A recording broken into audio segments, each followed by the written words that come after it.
baru-baru ini, nama pendeta Saifuddin Ibrahim alias Abraham Ben Moses menjadi sorotan masyarakat luas karena minta 300 ayat Al-Quran dihapus.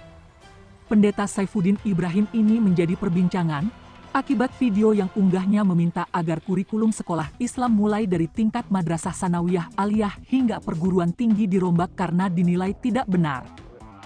Begitu juga dengan kurikulum di pesantren, karena menurutnya menghadirkan kaum yang radikal. Bahkan, pria yang mengaku dirinya pendeta juga sempat menyampaikan agar Menteri Agama Gus Yakut menghapus 300 ayat Al-Quran yang dinilainya memicu hidup intoleran. Hal ini tentu saja memicu polemik di tengah masyarakat. Setelah tamat SMA, Saifuddin Ibrahim melanjutkan pendidikannya di Universitas Muhammadiyah Surakarta Fakultas Ushuluddin jurusan Perbandingan Agama. Setelah lulus kuliah, Saifuddin sempat menjadi pengajar di pesantren Darul Arkom, Depok, Jawa Barat. Selain itu, dirinya juga sempat mengajar di pesantren Al-Zaitun Indramayu milik Syekh Aspanji Gumilang.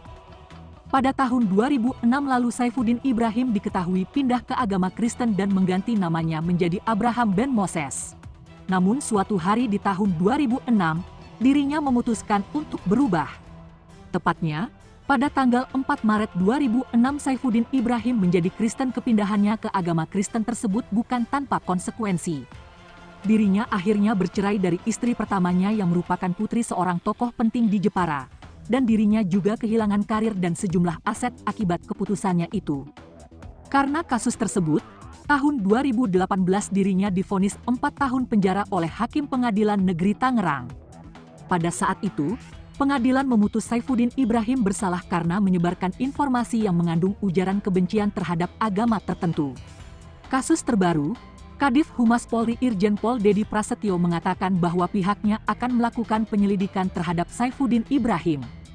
Saat ini, kasus tersebut tengah ditangani oleh Ditipid Siber Bareskrim Polri. Dilansir dari suara.com, Tim TV Aceh News mengabarkan.